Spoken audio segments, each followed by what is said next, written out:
Hello friends, आपका prep smart hub में स्वागत है। आरटीआई के इस सीरीज में आज हम आरटीआई के सेक्शन 24 एवं 25 को कवर करेंगे। आरटीआई के सेक्शन 24 में यह दिया गया है कि कौन कौन सा इंटेलिजेंस एवं सिक्योरिटी ऑर्गेनाइजेशन है जिस पर आरटीआई एक्ट लागू नहीं है। आरटीआई के सेक्शन 25 में यह बताया गया है कि सीआईसी, एसआईसी हर साल के अंत में आरटीआई के इम्प्लीमेंटेशन के ऊपर एनुअल रिपोर्ट तैयार करेगी, जिसे पार्लियामेंट में ले किया जाएगा और स्टेट लेजिस्लेचर में ले किया जाएगा। चलिए हम आरटीआई के सेक्शन 24 को डिटेल में देखते हैं। आरटीआई के सेक्शन 24 में टोटल 5 सब सेक्शन है, जिसे हम 1 बाय 1 कवर करेंगे। हमारा जो पहला सब सेक्शन है उसमें यह बताया गया है कि सेंट्रल गवर्नमेंट के इंटेलिजेंस एवं सिक्योरिटी ऑर्गेनाइजेशन जो सेकेंड शेड्यूल में दिया गया है आरटीआई के, उस पर आरटीआई के प्रोविज़न लागू नहीं होंगे। तो चलिए देखते हैं क्या है। इसमें है कि जो सेंट्रल गवर्नमेंट के इंटेलिजेंस एवं सिक्योरिटी ऑर्गेनाइजेशन है, ठीक है, जो सेकेंड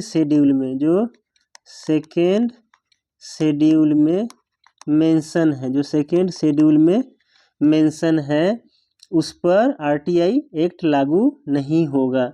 नॉट एप्लीकेबल, ठीक है, उस पर आरटीआई एक्ट लागू नहीं होगा। इसमें एक और चीज़ दिया हुआ है कि जो ये सिक्योरिटी ऑर्गेनाइजेशन है उसने अगर कोई इन्फॉर्मेशन दिया है, क्या दिया है, अगर सिक्योरिटी ऑर्गेनाइजेशन ने जो सिक्योरिटी पब्लिक इंटेलिजेंस जो भी ऑर्गेनाइजेशन है, अगर ये इन्फॉर्मेशन क्या किया है, ठीक है, गवर्नमेंट को दिया है, सेंट्रल गवर्नमेंट को दिया है, तो उस पर भी क्या होगा, आरटीआई एप्लीकेशन एप्लीकेबल नहीं होगा, ठीक है। लेकिन इसमें दो जो है मुख्य पॉइंट है उसको देखते हैं। लेकिन इसमें है कि करप्शन क्या है, लेकिन इसमें क्या है कि करप्शन एवं ह्यूमन राइट्स वायोलेशन से संबंधित जो इन्फॉर्मेशन है उस पे आरटीआई एक्ट लागू होगा। करप्शन एवं ह्यूमन राइट्स वायोलेशन से संबंधित इन्फॉर्मेशन होगा, उस पे क्या होगा, आरटीआई के प्रोविज़न लागू होंगे, उस पे होगा अप्लीकेबल होगा, क्या होगा, अप्लीकेबल होगा आरटीआई एक्ट अप्लीकेबल होगा, ठीक है। इसमें जो दूसरा पॉइंट है, जो मेन पॉइंट है वो देखना है। उसमें क्या है, उसमें है कि जो ह्यूमन राइट्स वाला, जो ह्यूमन राइट्स वायोलेशन का जो इन्फॉर्मेशन होगा, उस इन्फॉर्मेशन को कैसे प्रोवाइड करेंगे, तो उस इन्फॉर्मेशन को प्रोवाइड करेंगे with the approval of CIC. किससे, with the approval of CIC, यानी सीआईसी के अप्रूवल से प्रोवाइड करेंगे ह्यूमन राइट्स वायोलेशन वाला। और कितने दिन में करेंगे, तो करेंगे 45 days from the receipt of RTI application, ठीक है। इसमें जो करप्शन वाला है उसके बारे में कुछ नहीं बताया गया है, यानी करप्शन वाला जो इन्फॉर्मेशन है उसको 30 दिन के भीतर ही देना पड़ेगा, और उसमें सीआईसी के अप्रूवल की ज़रूरत नहीं पड़ेगी, ठीक है। इसका हम दूसरा सब सेक्शन देखते हैं।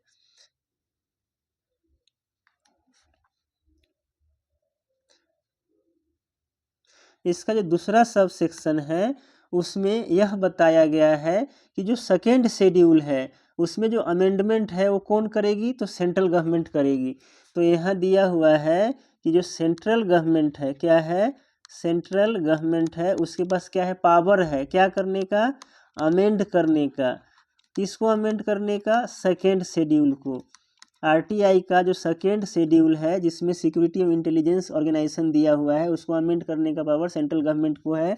कैसे अमेंड करेगी, तो गैजेट नोटिफिकेशन के द्वारा, गैजेट नोटिफिकेशन के द्वारा वो सेकेंड शेड्यूल को अमेंड कर सकती है। और उसमें क्या कर सकती है, जो सिक्योरिटी पब्लिक इंटेलिजेंस ऑर्गेनाइजेशन है उसको क्या कर सकती है, हटा सकती है, यानी ओमिट कर सकती है। या कुछ ऐसे ऑर्गेनाइजेशन है और अदर ऑर्गेनाइजेशन को क्या कर सकती है, अदर ऑर्गेनाइजेशन को सेकेंड शेड्यूल में इंक्लूड कर सकती है। ठीक है, ये जो है किसमें दिया हुआ है, 2 में दिया हुआ है। ठीक है, ये यहाँ 2 होगा, यहाँ 2 होगा, यानी जो सब सेक्शन 2 है उसमें अमेंडमेंट के बारे में पढ़ना है, सेकेंड शेड्यूल के अमेंडमेंट के बारे में। आगे हम देखेंगे क्या है, जो सब सेक्शन 3 है उसको देखते हैं। जो सब सेक्शन 3 है उसमें यह बताया गया है कि जो अमेंडमेंट होगा उसको पार्लियामेंट के दोनों हाउस में ले करना पड़ेगा। यानी जो सेकेंड शेड्यूल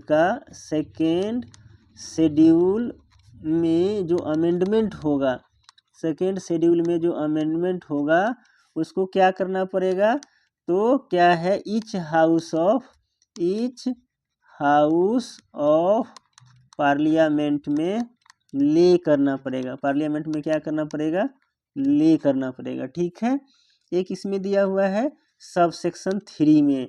अब हम आगे बढ़ेंगे और जो है हम देखेंगे सब सेक्शन 4 में दिया हुआ है कि जो स्टेट के इंटेलिजेंस एवं सिक्योरिटी ऑर्गेनाइजेशन होगा, क्या होगा, जो स्टेट के इंटेलिजेंस एवं जो सिक्योरिटी ऑर्गेनाइजेशन होगा, सिक्योरिटी ऑर्गेनाइजेशन, ठीक है, होगा, उसको जो है क्या करेगी स्टेट गवर्नमेंट, गैजेट नोटिफिकेशन के द्वारा क्या है, टाइम टू टाइम क्या करेगी, स्पेसिफाई करेगी। ठीक है, स्टेट के इंटेलिजेंस एवं सिक्योरिटी ऑर्गेनाइजेशन गैजेट नोटिफिकेशन के द्वारा जो स्टेट गवर्नमेंट है वो समय समय पर क्या करेगी, नोटिफाई करेगी। और इस पे भी क्या होगा, आरटीआई एक्ट एप्लीकेबल नहीं होगा। क्या होगा, नॉट एप्लीकेबल, ठीक है, the provision of RTI act. ठीक है, ये इसमें दिया हुआ है। इसमें भी 2 महत्वपूर्ण पॉइंट है। वो क्या है कि जो corruption and human rights violation वाला, ह्यूमन राइट्स जो वायोलेशन होगा वो वाला जो इन्फॉर्मेशन है उस पर आरटीआई एक्ट एप्लीकेबल होगा। उस पर क्या होगा, प्रोविज़न, जो आरटीआई एक्ट का प्रोविज़न होगा वो क्या होगा, एप्लीकेबल होगा। और इसमें वो क्या दिया हुआ है, इसमें जो है, जो ह्यूमन राइट्स वायोलेशन वाला जो क्या होगा, रिक्वेस्ट होगा, उस पर जो इन्फॉर्मेशन जो सप्लाई करेंगे या प्रोवाइड करेंगे वो क्या करेंगे, with the approval of SIC, with the approval of क्या होगा, एसआईसी, यानी एसआईसी के अप्रूवल से ह्यूमन राइट्स वायोलेशन का इन्फॉर्मेशन दिया जाएगा। और टाइम लिमिट क्या होगा, तो जो टाइम लिमिट क्या होगा, तो 45 डेज, कब से, ठीक है, रिसीट ऑफ इंफॉर्मेशन से, रिसीप्ट ऑफ क्या है, एप्लीकेशन से। ठीक है, 45 डेज के भीतर क्या करना होगा, ह्यूमन राइट्स वायोलेशन वाला इन्फॉर्मेशन देना पड़ेगा। इसमें भी एक करप्शन वाला जो है वो 30 दिन के भीतर ही देना है और उसमें एसआईसी का अप्रूवल का ज़रूरत नहीं है। इसमें इसका हम अगला पॉइंट देखेंगे, 5 नंबर पॉइंट, जो अगला सब सेक्शन है। इसमें अगला सब सेक्शन है कि जो समय समय पर जो स्टेट गवर्नमेंट इंटेलिजेंस एवं सिक्योरिटी ऑर्गेनाइजेशन को नोटिफाई करेगी उसको स्टेट लेजिस्लेचर के सामने ले करना पड़ेगा। यानी जो नोटिफिकेशन है, जो नोटिफिकेशन है क्या है, notification for notify the intelligence public security organisation, उसको क्या करना पड़ेगा, स्टेट लेजिस्लेचर में करना पड़ेगा, ले इन स्टेट लेजिस्लेचर। ठीक है, अगर जो है एक हाउस होगा तो उसमें, और दोनों रहेगा तो दोनों में, यानी विधान परिषद और विधानसभा रहेगा तो दोनों में करना पड़ेगा, और सिर्फ विधानसभा रहेगा तो उसी में होगा। ठीक है, हमारा जो सेक्शन 24 है वो यहीं पे समाप्त हो गया है। अगला हम देखेंगे सेक्शन 25। तो सेक्शन 25 में भी कुल पाँच सब सेक्शन है, जिसको हम 1 बाय 1 देखेंगे। इसमें जो पहला सब सेक्शन है वो है क्या, प्रिपेयर एनुअल रिपोर्ट। तो इसमें है कि जो CIC है, इसमें क्या है कि जो CIC है, SIC है, वो क्या करेगी, एवरी ईयर के एंड में एनुअल रिपोर्ट प्रिपेयर करेगी। क्या करेगी, एनुअल रिपोर्ट प्रिपेयर करेगी। एवरी ईयर के एंड में एनुअल रिपोर्ट प्रिपेयर करेगी on implementation of RTI act, on implementation of RTI act. ठीक है, जो CIC है, SIC है, वो क्या करेगी, हर साल के अंत में एनुअल रिपोर्ट तैयार करेगी RTI इम्प्लीमेंटेशन के ऊपर, और उस रिपोर्ट को क्या करेगी, उस रिपोर्ट को फॉरवर्ड कर देगी। क्या कर देगी, फॉरवर्ड कर देगी, किसको, तो फॉरवर्ड टू एप्रोप्रिएट गवर्नमेंट। ठीक है, एप्रोप्रिएट गवर्नमेंट का मतलब है कि जो स्टेट वाला रहेगा तो स्टेट गवर्नमेंट को, और सेंट्रल वाला रहेगा तो सेंट्रल गवर्नमेंट को फॉरवर्ड करेगी, यानी CIC सेंट्रल गवर्नमेंट को, SIC स्टेट गवर्नमेंट को फॉरवर्ड कर देगी। हम अगला सब सेक्शन इसका देखते हैं।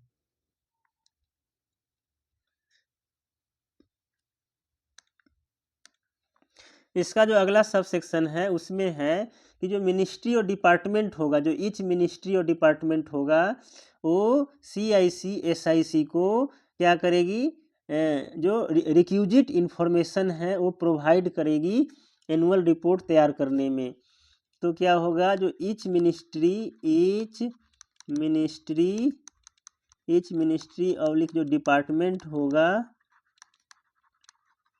वो क्या करेगा, तो वो जो है रिक्यूजिट इन्फॉर्मेशन, यानी क्या करेगा, जो रिक्यूजिट information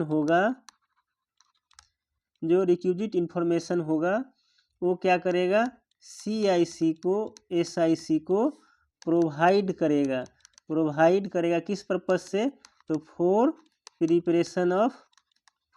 preparation of annual report. ठीक है, क्लियर है। इसमें जो मिनिस्ट्री डिपार्टमेंट है वो क्या करेगा, रिक्यूजिट इन्फॉर्मेशन CIC SIC को प्रोवाइड करेगा प्रिपरेशन ऑफ एनुअल रिपोर्ट। आगे देखेंगे अगला जो हमारा सब सेक्शन है वो सब सेक्शन 3 है, उसको देखते हैं। तो जो सब सेक्शन 3 है वो बहुत ही इम्पोर्टेंट है, क्योंकि इसी में दिया हुआ है कि एनुअल रिपोर्ट में क्या क्या होगा। जो CIC SIC annual report prepare करेगी उसमें क्या क्या रहेगा। तो इसमें जो है कुल 7 पॉइंट है, उसमें 1 बाय 1 देखेंगे। जो पहला पॉइंट है A नंबर, उसमें है कि नंबर ऑफ RTI एप्लीकेशन, पूरे साल में नंबर ऑफ RTI एप्लीकेशन कितना रिसीव हुआ। ठीक है, number of RTI application received, उसका इन्फॉर्मेशन आ जाएगा। B में है कि नंबर ऑफ RTI एप्लीकेशन क्या हो गया, रिजेक्टेड, जो सेंट्रल गवर्नमेंट के जो भी CPIO है वो कितने RTI एप्लीकेशन को रिजेक्ट कर दिया है सेक्शन 8 के अंदर में। ठीक है, या अदर रीजन से। इसी में जो C नंबर है, C नंबर में दिया हुआ है कि नंबर ऑफ अपील्स यानी अपील्स कितने हैं, number of appeals filed in CIC SIC, यानी CIC SIC में ऐसे कितने अपील है जो फाइल किए गए हैं। और नेचर ऑफ अपील क्या था, नेचर ऑफ अपील क्या था, और उसका आउटकम क्या हुआ अपील का, उसका डिटेल्स देना है। नेचर ऑफ अपील का मतलब है कि जो अपील किया गया था वो किस संबंध में था, क्या आरटीआई एप्लीकेशन रिसीव नहीं किया जा रहा है उसके संबंध में था, या उसको इन्फॉर्मेशन नहीं दिया गया उसके संबंध में था, या लेट इन्फॉर्मेशन दिया गया उसके संबंध में था। तो इस तरह से और उस अपील का आउटकम क्या हुआ उसके बारे में रहेगा मेंशन उसमें। ठीक है। डी नंबर में है कि किसी जो गवर्नमेंट सर्वेंट है उसके अगेंस्ट में कोई डिसिप्लिनरी एक्शन लिया गया क्या, डिसिप्लिनरी एक्शन जो है, ठीक है, आरटीआई के मैटर में इनिशिएट किया गया क्या, उसके लिए डिसिप्लिनरी एक्शन अगेंस्ट क्या है, गवर्नमेंट जो भी ऑफिसर्स होगा उसके अगेंस्ट में अगर कोई डिसिप्लिनरी एक्शन लिया गया है तो उसका डिटेल यहाँ मेंशन रहेगा। इसमें जो ई नंबर है, ई नंबर में लिखा हुआ है कि वो जो है कितना अमाउंट जो है फी जो है कलेक्ट किया है। तो क्या है, the amount of fee, the amount of, ठीक है, फीस कलेक्टेड, ठीक है, फ्रॉम आरटीआई एप्लीकेंट, ठीक है, यानी कितना पूरे साल में कितना फीस जो है कलेक्ट हुआ है उसके बारे में क्या करना है, मेंशन रहेगा रिपोर्ट में। और एफ नंबर में है कि जो कोई पब्लिक अथॉरिटी के द्वारा कोई एफर्ट्स किया गया है, ठीक है, efforts made by public authority in implementation of RTI act, तो उस एफर्ट्स का भी जो है क्या करना है इसमें मेंशन करना है। ठीक है। और जी में दिया हुआ है कि जो सीआईसी है, एसआईसी है, वो क्या करेगी, रिकमेंडेशन दे सकती है। ठीक है, रिकमेंडेशन क्या करेगी, दे सकती है, किस चीज़ के रिगार्डिंग, तो रिफॉर्म के रिगार्डिंग, रिफॉर्म आरटीआई एक्ट में, रिफॉर्म इन आरटीआई एक्ट या अमेंडमेंट इन आरटीआई एक्ट, या कोई जो आरटीआई एक्ट से रिलेटेड रूल्स है उसमें क्या कर सकती है, वो रिफॉर्म या अमेंडमेंट सजेस्ट कर सकती है। यानी मान लीजिए कि अभी जो है जो आरटीआई है उसको उसमें इंफॉर्मेशन जो है 30 दिन के भीतर दिया जाता है, तो सीआईसी एसआईसी रिकमेंड कर सकती है कि 30 दिन की बजाय जो है इसको 20 दिन में ही इंफॉर्मेशन देना चाहिए, ये अमेंड कर सकती है। या यह रिकमेंड कर सकती है कि जो अभी सीआईसी एसआईसी में अपील को डिस्पोज करने का कोई टाइम लिमिट नहीं है, तो उसमें एक टाइम लिमिट दे दे कि सीआईसी एसआईसी 6 महीने के भीतर जो है जो भी सेकेंड अपील होगा उसको डिस्पोज ऑफ करेगा। तो इस तरह का रिकमेंडेशन या रिफॉर्म जो है कुछ इसमें दे सकती है। ठीक है। जैसे मान लीजिए पहले आरटीआई एक्ट जब बना था तो उस समय फिजिकल फॉर्म में आरटीआई एक्ट क्या करता था, सबमिट करता था लोग, लेकिन अभी क्या है, ऑनलाइन पोर्टल बन गया है। तो इस तरह का रिकमेंडेशन एनुअल रिपोर्ट में सीआईसी एसआईसी के द्वारा दिया गया था। ठीक है। हम जो हमारा ये सब सेक्शन 3 है वो इसमें कंप्लीट हो जाता है। हम आगे देखते हैं अपना सब सेक्शन 4। जो सब सेक्शन 4 है उसमें बताया गया है कि जो एनुअल रिपोर्ट है, जो एनुअल रिपोर्ट है उसको, जैसे एनुअल रिपोर्ट तो सीआईसी एसआईसी प्रिपेयर करेगी, फॉरवर्ड किसको कर देगी, अप्रोप्रिएट गवर्नमेंट को। तो यहाँ जो एनुअल जो सेंट्रल गवर्नमेंट होगा, जो सेंट्रल गवर्नमेंट होगा या स्टेट गवर्नमेंट होगा, तो वो क्या करेगा, एनुअल रिपोर्ट को पार्लियामेंट के दोनों सदन में ले करेगा, और स्टेट गवर्नमेंट वाला कहाँ ले करेगा, तो स्टेट लेजिस्लेचर में ले करेगा। ठीक है। अगर दो रहेगा तो दोनों जगह ले करेगा। तो ये दिया हुआ है इसमें कि जो भी एनुअल रिपोर्ट प्रिपेयर करेगा सीआईसी एसआईसी वो सेंट्रल गवर्नमेंट को फॉरवर्ड करेगा, सेंट्रल गवर्नमेंट उसको पार्लियामेंट में क्या कर देगा, ले कर देगा। ठीक है। जो हमारा अगला है sub section 5 number sub section है उसको हम देखते हैं। तो उसमें क्या बताया गया है, तो जो 5 नंबर सब सेक्शन है उसमें बताया गया है कि जो पब्लिक अथॉरिटीज है, जो सीआईसी है एसआईसी है, सीआईसी एसआईसी को ऐसा लगता है कि कुछ पब्लिक अथॉरिटीज ऐसे हैं जो आरटीआई एक्ट के प्रोविज़न का कंप्लायंस नहीं कर रहे हैं, तो उस केस में जो सीआईसी है एसआईसी है वो क्या करेगी, तो वो जो है रिकमेंड जो भी है कुछ सजेशन या स्टेप्स रिकमेंड कर सकती है।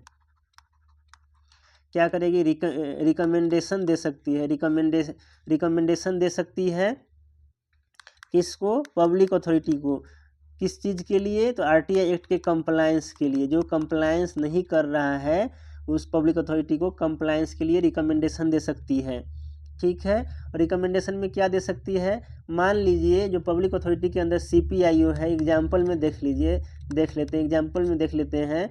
जो पब्लिक अथॉरिटी के अंदर जो सीपीआईओ है, एसपीआईओ है, वो क्या कर रहा है? इन्फॉर्मेशन को 40 डेज में दे रहा है, जबकि देना है किसमें? 30 डेज में। ठीक है, और जो अपील है और जो है जो सुओ मोटो डिस्क्लोजर है, जो सुओ मोटो डिस्क्लोजर है उसको कर ही नहीं रहा है। ठीक है, तो जो सी या जो है अपीलेट अथॉरिटी को अपॉइंट ही नहीं किया है, तो इसमें रिकमेंडेशन क्या होगा?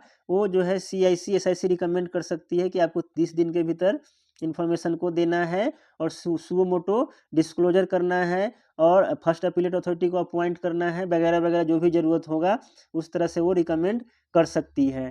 ठीक है, हमारा जो ये वीडियो है यहीं पे समाप्त होता है। आशा करते हैं आपको ये वीडियो अच्छा लगा होगा। वीडियो को देखने के लिए बहुत बहुत धन्यवाद।